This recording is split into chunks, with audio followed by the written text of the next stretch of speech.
एक समय की बात है।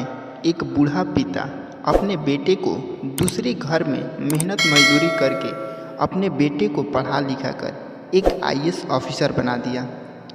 बेटे को आईएएस ऑफिसर बनने के 1 साल बाद उस बूढ़े पिता ने एक दिन अपने आईएएस बेटे के चेंबर में जाकर और उसके कंधे पर हाथ रखकर खड़ा हो गया और अपने पुत्र से पूछा कि इस दुनिया के सबसे शक्तिशाली इंसान कौन है।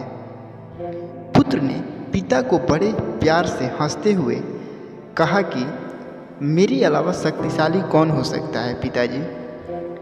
पिता को इस जवाब की आशा नहीं थी। उसे विश्वास था कि उसका बेटा गर्व से कहेगा कि पिताजी, इस दुनिया के सबसे शक्तिशाली इंसान आप हैं, जिन्होंने मुझे इतना योग्य बनाया।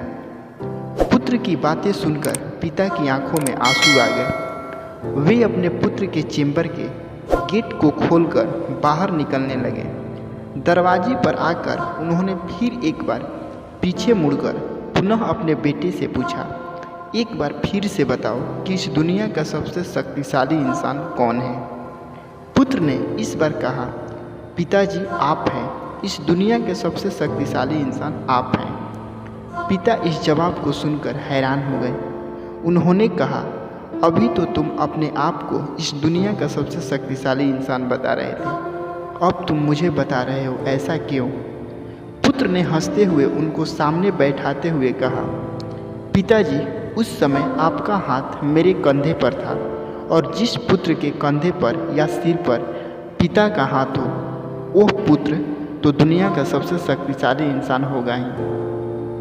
पुत्र की इस बात को सुनकर पिता की आंखों से खुशी की आंसू बहने लगे। उन्होंने अपने पुत्र को कसकर अपने गले से लगा लिया। किसी ने सच ही कहा है, जो पिता की पैरों को छूता है वो कभी गरीब नहीं होता और जो माँ के पैरों को छूता है वो कभी बदनसीब नहीं होता। तो दोस्तों, अगर इस वीडियो के माध्यम से आपको कुछ सीख मिली हो तो वीडियो को लाइक ज़रूर कीजिएगा। तो दोस्तों, मिलते हैं अगले वीडियो में।